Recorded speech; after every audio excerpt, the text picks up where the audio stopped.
Bismillahirrahmanirrahim. Assalamualaikum warahmatullahi wabarakatuh. Alhamdulillah wassalatu wassalamu ala Rasulillah wa ala alihi wa sahbihi wa mawalah wa la hawla wa la quwwata illa billahi wa ba'du. Alhamdulillah, di pagi hari ini kembali kita bisa duduk untuk bertalabul ilmi. Salawat dan juga salam kita hadiahkan Rasul kita Nabi besar Muhammad sallallahu alaihi wasallam. Ada sebuah hadis dari Abi Sa'id Al-Khudri radhiyallahu anhu. Dakhala Rasulullah sallallahu alaihi wasallam dzata yaumin al-masjid. Kata Abi Sa'id Al-Khudri radhiyallahu anhu, suatu hari Nabi sallallahu alaihi wasallam masuk ke dalam masjid. Dalam riwayat di luar waktu salat. فَإِذَا هُوَ بِرَجُلٍ مِنَ الْأَنصَارِ يُقَالُ لَهُ أَبُو أُمَامَةَ. Tiba-tiba Nabi SAW mendapati seorang laki-laki dari kalangan Ansar, namanya Abu Umamah. Faqala, maka Nabi SAW mengatakan, ya Aba Umamah, ma li araka jalisan fil masjid fi ghairi waqti shalah. Wahai Abu Umamah, aku melihat dirimu duduk di masjid ini bukan waktu salat. Qala, maka Abu Umamah mengatakan, humumun lazimatni wa duyunun ya Rasulullah. Kegundahan yang kualami wahai Rasul, dan hutang-hutang yang melilitku. Maka Nabi SAW mengatakan, afalu alimuka kalam idza anta qultahu adhaballahu azza wa jal hammaka wa qada anka dainak. Ya Aba Umamah, maukah kuajarkan kepadamu satu kalimat yang kalau engkau membacanya Allah akan menghilangkan kegundahanmu dan Allah akan lunasi hutang-hutangmu. Qala, Abu Umamah mengatakan, qultu bala ya Rasulullah, tentu wahai Rasul, apa kalimat itu?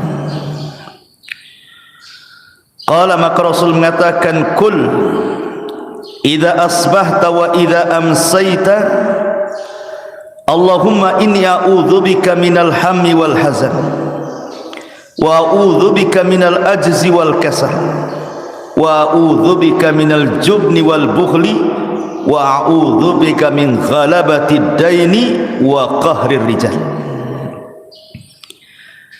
Wahai Abu Umamah, katakan apabila engkau berada di pagi hari atau engkau berada di sore hari, Allahumma ya Allah, inni a'udzubika, aku berlindung kepadamu, minal hammi wal hazan, dari kebingungan dan kesedihan, wa a'udzubika, dan berlindung kepadamu, minal azzi wal kasal, dari kelemahan dan juga kemalasan, wa a'udzubika minal jubni wal bukhli, dan aku berlindung kepadamu dari kepengecutan dan kebakhilan, wa a'udzubika min ghalabatid daini wa qahrir rijal, dan aku berlindung kepadamu dari terkalahkannya oleh hutang ataupun dikuasai manusia. Qala, maka Abu Umamah menceritakan, fa fa'altu dzalik, aku pun mengikuti saran Nabi. fa adhaballahu azza wa jal hammi wa qada anni daini, maka Allah subhanahu wa ta'ala menghilangkan kegundahanku dan Allah lunasi hutang-hutangku. Riwayat ini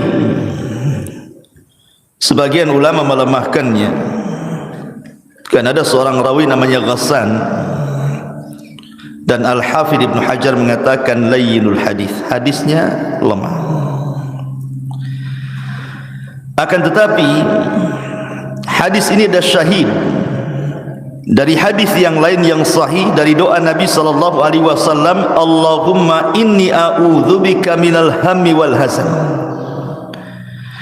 Ya Allah, aku berlindung kepadamu dari kegundahan dan kesedihan. Hadis ini sahih. Ma'asyiral muslimin yang dimuliakan Allah azza wa jalla, yang kita bisa petik kaidah ataupun faedah dari riwayat ini, bahwa setiap manusia, mau solehnya mau tidaknya, mau orang biasa mau nabinya, semua pasti mengalami alham wal hazan. Orang itu pasti suatu ketika akan mengalami gundah, bingung dan sedih. Ma'asyiral muslimin yang dimuliakan Allah azza wa jalla, setiap tempat yang ada kebahagiaan pasti di situ ada kesedihan. Setiap tempat yang ada kebahagiaan pasti ada kesedihan. Boleh jadi kita melihat anak-anak kita terkadang senang, bahagia, tapi ketika anak kita sakit, kita pun sedih. Satu sisi bahagia, sisi lain sedih. Ketika kita melihat istri kita, kita sayang dan cinta kepada mereka, tapi ketika terjadi masalah keluarga, bingung, sedih, gundah dan begitu seterusnya. Ketika kita melihat harta, kadang-kadang kita senang dengan harta, tapi kita sedih kalau seandainya harta itu hilang dari badan kita. Begitulah kaidah kehidupan dunia, ikhwan, bahwa setiap tempat yang ada kebahagiaan pasti terselip kesedihan. Itu kaidah dunia seperti itu. Tidak orang biasa, tidak orang soleh, tidak manusia seperti kita, tidak pula para nabi dan rasul, semua pasti mengalaminya. Ma'asyiral muslimin yang dimuliakan Allah azza wa jalla, kita perhatikan dalam kehidupan kita, terkadang ada orang sedih karena kehilangan anak. Anaknya tidak mati, boleh jadi dia pergi dari rumah bertahun-tahun tak kembali, sedihlah orang tua. Boleh jadi sedih itu karena sempitnya ekonomi, susahlah dia cari kerja ke sana kemari, itu tidak dapat, bingung, gundah, sedih. Atau juga masalah keluarga,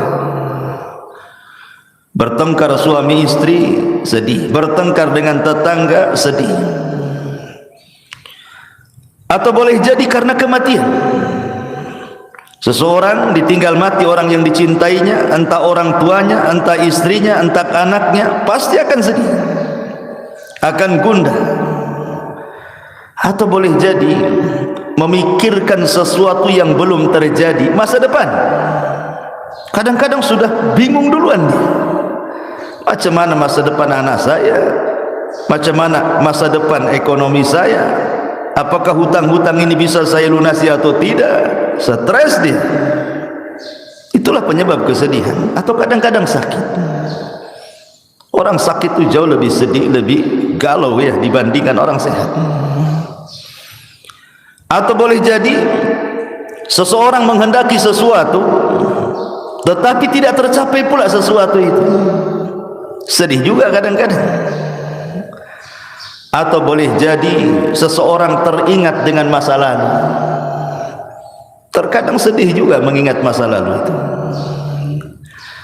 Atau boleh jadi seseorang itu sedih karena ucapan manusia, Mungkin manusia menggibah dia, memfitnah dia, menghina dia, merendahkan dia. Sedihlah dia, streslah dia, gundahlah dia.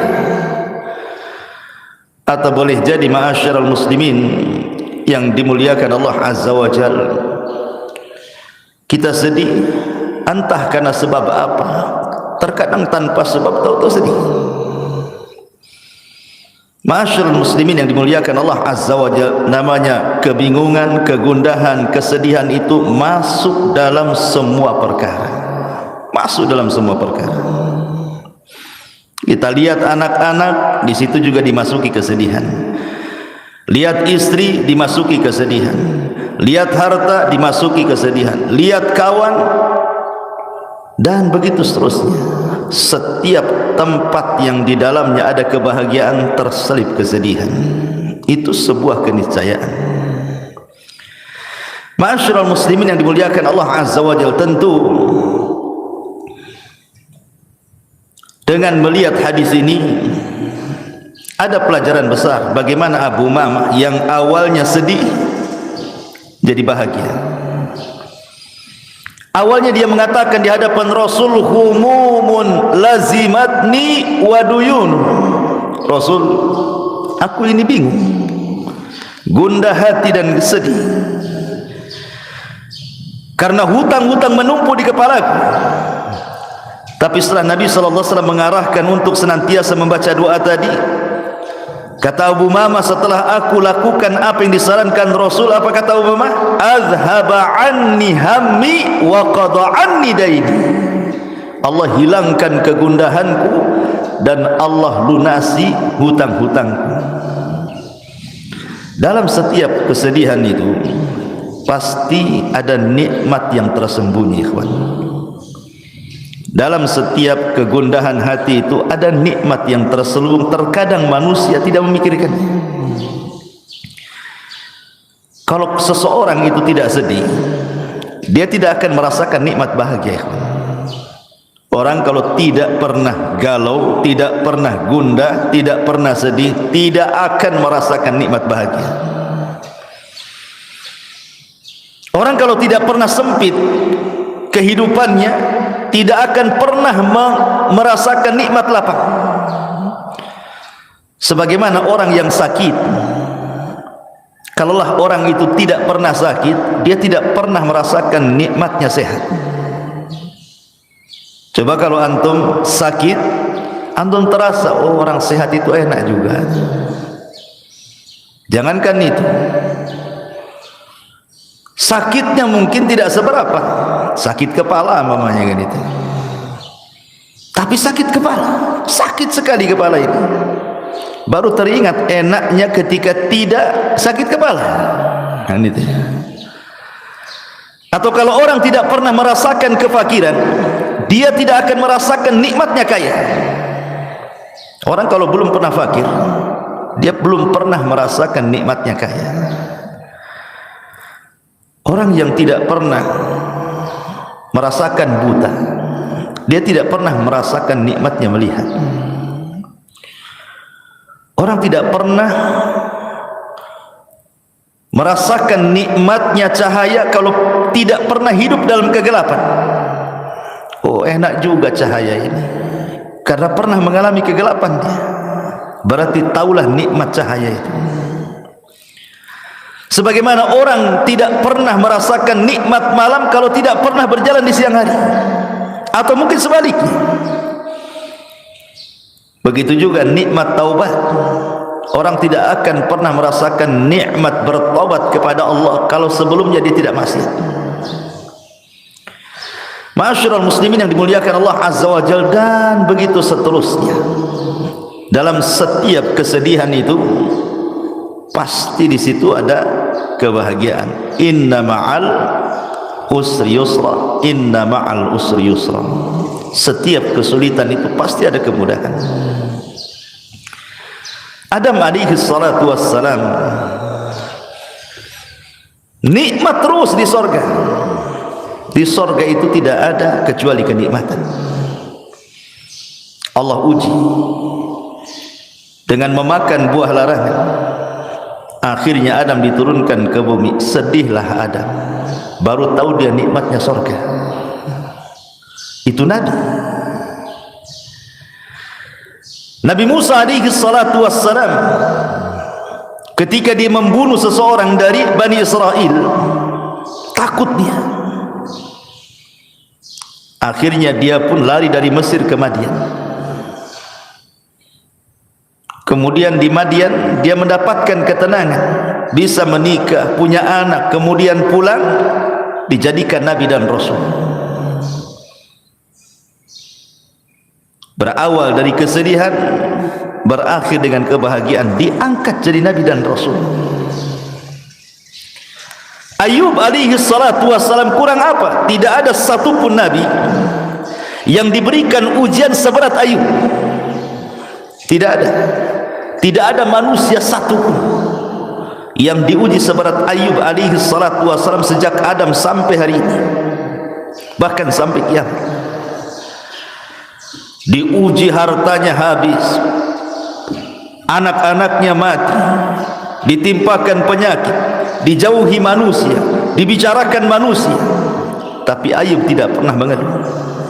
Dia bersabar dan mengharap pahala Allah Azza wa Jalla. Allah ganti kesedihan dengan kebahagiaan. Allah datangkan kembali nikmatnya, lebih hebat dan lebih jauh, lebih berlipat ganda dibandingkan sebelumnya. Maryam al-Adra, Maryam bintu Imran, wanita yang tidak pernah keluar dari mihrabnya, sujud, ruku, ibadah gitu. Tahu-tahu ketika buang hajat datang pula Jibril menghabar gembirakan bahwa dia akan punya anak. Kata Maryam, aku tidak pernah disentuh laki-laki. Macam mana kata-kata manusia nanti kepadaku? Aku punya anak, tak punya laki pula. Akhirnya kemudian Maryam pun difitnah macam-macam. Sampai hari ini orang-orang Yahudi menganggap Maryam itu wanita pezina dan Isa itu anak zina.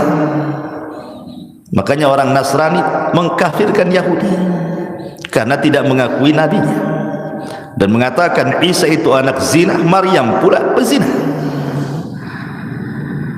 Tetapi siapa yang tahu bahwa bayi yang dilahirkannya itu menjadi bayi yang kelak akan menjadi afdalul anbiya min Bani Israel, seafdal-afdalnya nabi dari Bani Israel. Kesenangan. Siapa lagi? Nabi Yunus sedih melihat kaumnya ketika didakwain tidak beriman, sehingga Allah mengatakan Yunus keluar itu zahaba mughadiba, keluar dalam kondisi marah. Akhirnya Allah subhanahu wa ta'ala atabahu, menghukum dia dimakan ikan. Kemudian dia terus bertasbih kepada Allah dan terus bertasbih.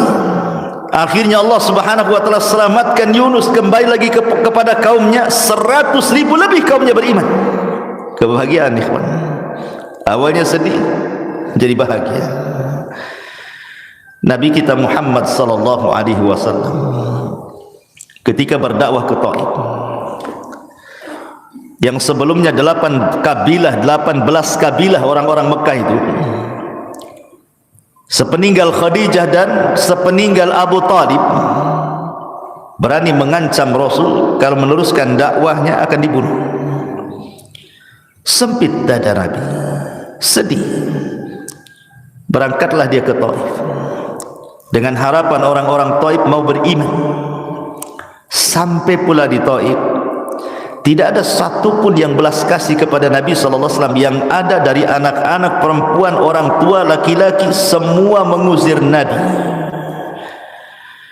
Bukan hanya mengusir, bukan hanya disuruh pulang gitu saja, dilempari batu, dicaci maki, anak-anak daro duri untuk menyakiti Nabi, sehingga Rasul harus lari 1 mil bersama Zaid ibn Harithah. Nabi hanya mengatakan, Allahumma ilaika ashku dha'fa quwwati. Ya Allah, aku hanya bisa mengadukan kelemahanku kepadamu. wa qillati hilati wa hawani 'alan nas, dan sedikitnya pengalamanku dan manusia meremehkan diriku. Wa anta arhamur rahimin, kau zat yang maha pemberi kasih sayang di antara hamba-hambamu yang memiliki perasaan kasih sayang. Kemudian Rasul mengatakan, ila man takiluni, ila aduwin yatajahhamuni, au ila qaribin malaktahu amri. Kemana lagi ku tambatkan diriku ya Rabb di hadapan musuh yang akan menyerangku, ataukah kepada mereka orang-orang Mekah yang akan menguasai perkara? Tapi lihat bagaimana Nabi SAW menenangkan dirinya. Illam takun alayya sakhatun fala ubali, ya Rabb, asal engkau tidak marah kepadaku, asal engkau tidak murka kepadaku, aku enggak peduli dengan mereka. Seolah-olah Rasul ingin katakan, kalau orang-orang Taif melempariku bukan karena kemurkaanmu kepadaku ya Rabb, aku tidak peduli. Silahkan mereka mengatakan apapun soal diriku, yang penting ini bukan bentuk azabmu kepadaku. Rasul menenangkan dirinya. Kemudian masuk lagi ke Mekah, tidak bisa berdakwah sama sekali, malah diusir dari Mekah ke kota Madinah. Ketika Allah tutup satu pintu, di sana Allah buka banyak pintu.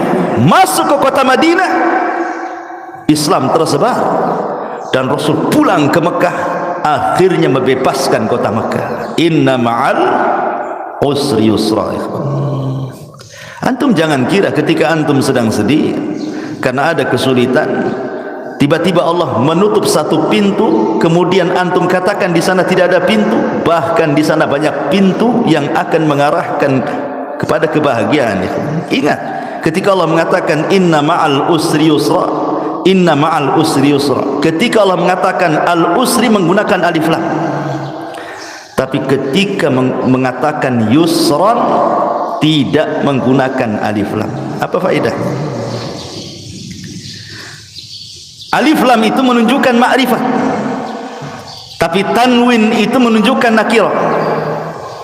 Itu belajar bahasa Arab. Di antara tanda-tanda isim ma'rifat, salah satunya dimasuki alif lam. Tanda-tanda isim nakirah, ketika kalimat itu ada tanwinnya, karena hilang alif lam muncul tanwin, hilang tanwin muncul alif lam. Begitulah matematika dalam bahasa Arab. Ma'rifat itu artinya jelas, nakirah itu artinya tidak jelas, umum. Seolah-olah ingin mengatakan inna ma'al usri yusra, inna ma'al usri yusra. Al-usri yang pertama adalah usri yang kedua, tapi yusron yang pertama bukan yusron yang kedua. Artinya terkadang satu kesulitan Allah kasih dua kemudahan. Bahkan bukan dua kemudahan, bisa tiga kemudahan, empat kemudahan, dan begitu seterusnya.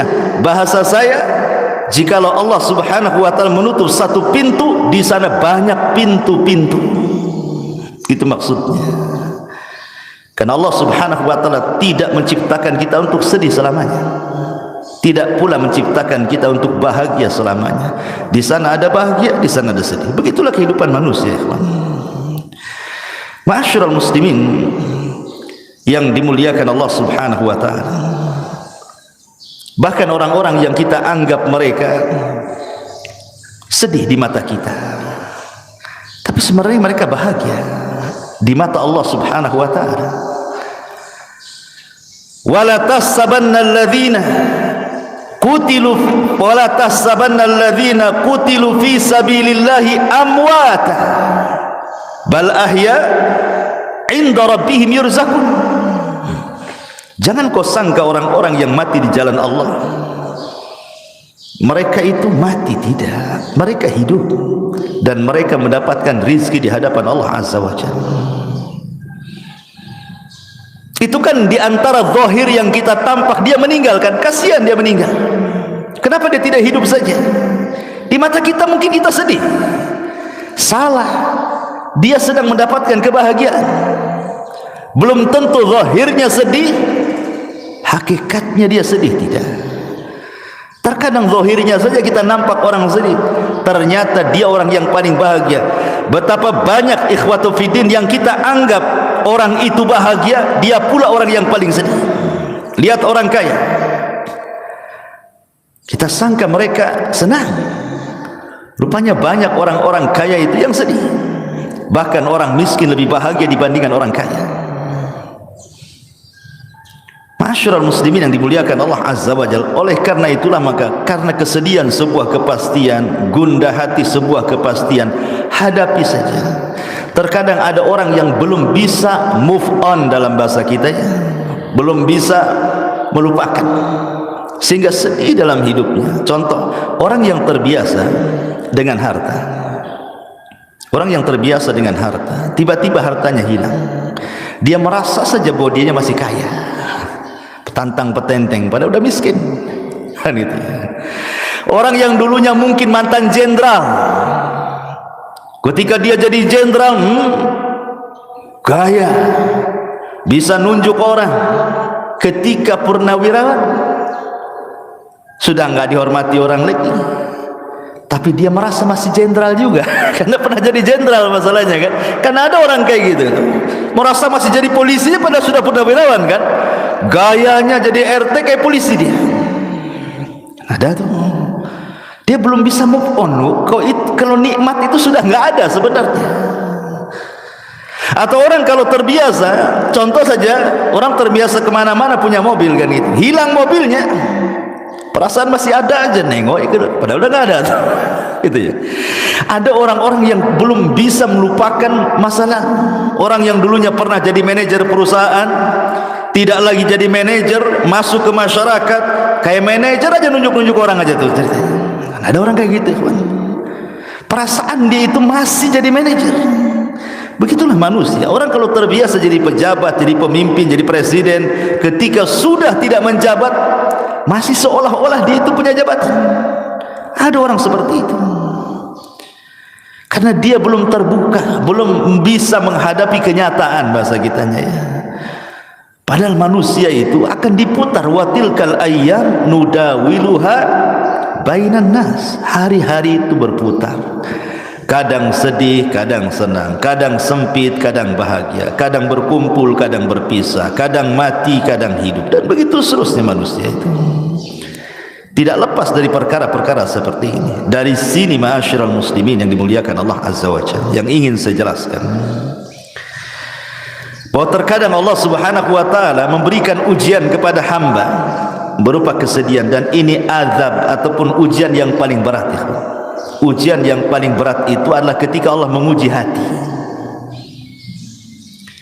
Kalau seandainya yang diuji harta kita hilang dan dia bisa menghadapinya, dia tidak akan sedih. Kalau seandainya kita pernah punya jabatan, kemudian tidak menjabat lagi, dan kita bisa menghadapinya, tidak akan sedih.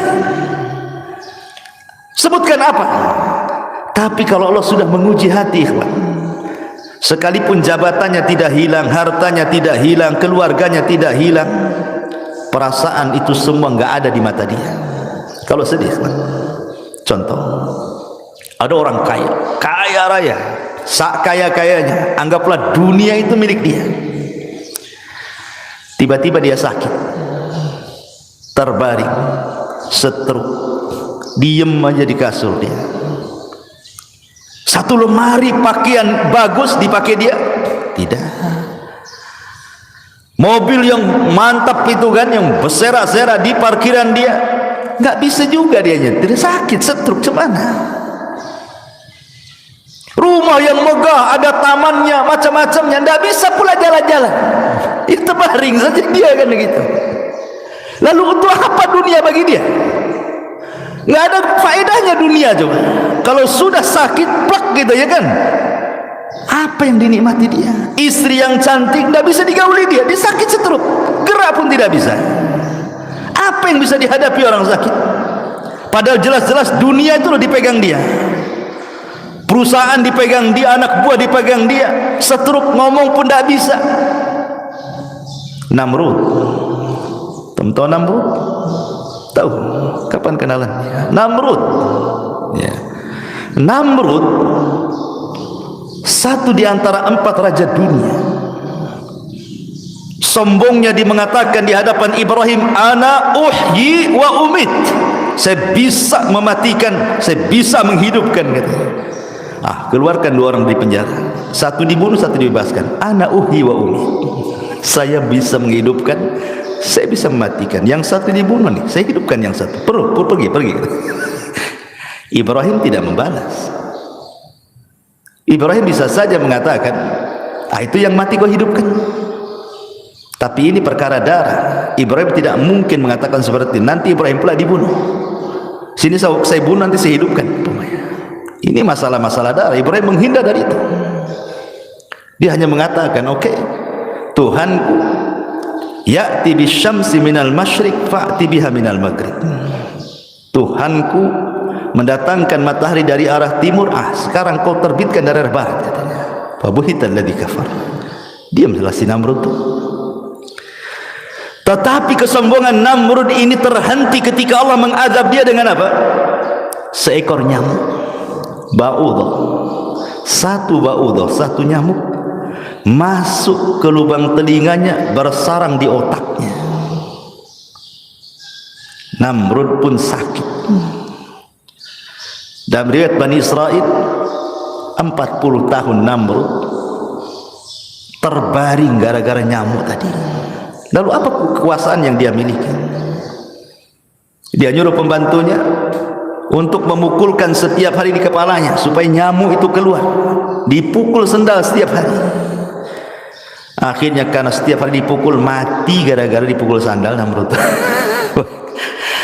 Lihat ikhwan, Namrud, raja dunia, ketika Allah uji, sakit dia, apalah kekuasaan itu? Makanya ma'asyiral muslimin, belum tentu orang yang dianggap dia tidak bahagia, rupanya dia pula orang yang paling bahagia. Karena ada orang yang salah ketika mencari konsep kebahagiaan.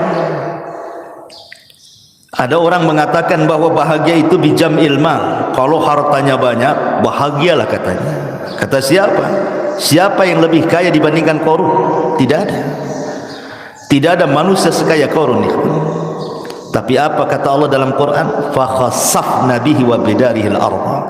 Kami hempaskan Qarun ke dasar bumi dan semua hartanya masuk ke dalam dasar bumi. Saking kayanya, disebut-sebut sampai hari ini. Nemu dompet, harta Qarun. Harta Qarun nih katanya. Semua dinisbatkan ke Qarun. Lihat, untuk apa kaya? Bahagia Qarun? Tidak, diazab oleh Allah. Kekuasaan, katanya itu sebab orang dapat bahagia, sehingga ada orang yang sikat kiri sikat kanan, kan itu ya, sikut kiri sikut kanan, bahagia seperti itu. Fir'aun sombong dengan kekuasaannya dan mengatakan seluruh pantai di Mesir di bawah kakiku. Ketika dia sombong dengan pantai, ditenggelamkan pula dia di pantai. Fa aghraqnahu wa junudahu, kami tenggelamkan si Fir'aun plus bala tentaranya. Siapa lagi?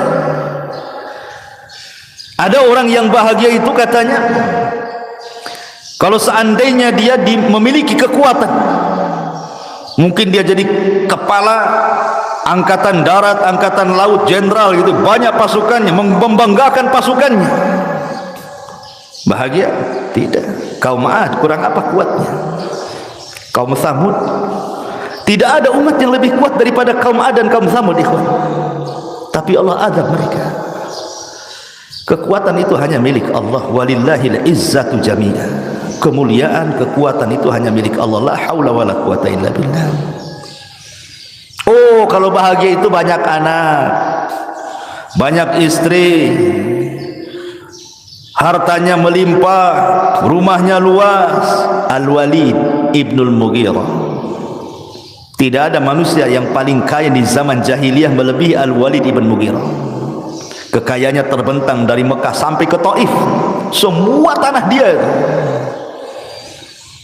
dengan kebun kurmanya. Bahkan anak-anaknya tidak pernah lepas dari ayahnya. Wa banina syuhuda wa mahattu lahu tamhida.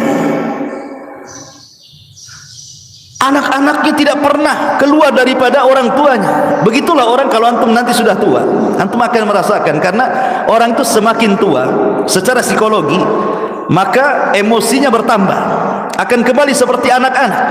Dia tidak mau jauh dari anak-anaknya. Sedih kalau anak-anaknya nggak ada di matanya. Sedih kalau anak-anaknya tidak menolongnya, tidak birrul walidain. Begitu nanti antum akan merasakan fase-fase seperti itu. Takut kalau seandainya anaknya tidak bersamanya. Tapi al-walid, anak-anaknya tidak lepas daripada dirinya. Wa banina syuhuda. Tapi apa ujung Al-Quran? Sa'uslihi saqar. Allah katakan kami akan masukkan si walid ke dalam neraka saqar. Turun surah Al-Mudaththir. Ma'asyiral muslimin yang dimuliakan Allah Subhanahu wa taala. Lalu kalau sudah begitu, apa manfaatnya coba? Kita tidak mengingkari harta itu bisa menyumbang kebahagiaan, tapi bukan segala-galanya. Kita tidak pernah mengingkari kedudukan, pangkat, jabatan, juga adalah secercah kebahagiaan di situ. Tapi sekali lagi itu bukan segala-galanya. Karena kebahagiaan yang hakikat itu bukan seperti itu. Ma'asyiral muslimin yang dimuliakan Allah Subhanahu wa taala, yang ingin saya katakan, Ibrahim ibn Adham rahimahullahu taala sampai mengatakan, "Law 'alimal muluk wa abna'ul muluk ma nahnu fihi minas sururi wan na'im, idzan lajaladuna 'alaihi bisuyuf."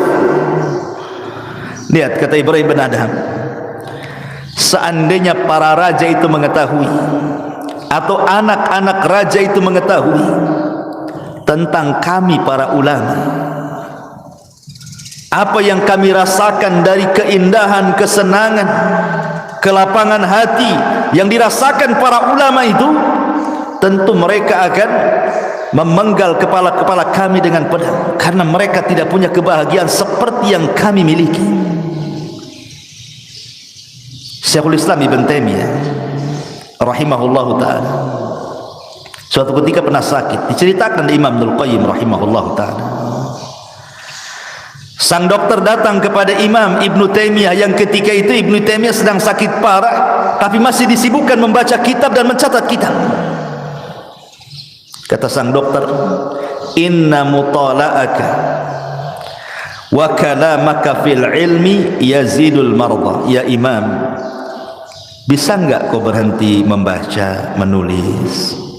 Karena itu bisa menambah sakit. Kau ini sakit parah, istirahat, banyak tidur. Kata Ibnu Taimiyah, wahai dokter, alaisatin nafsu idza farihat surrat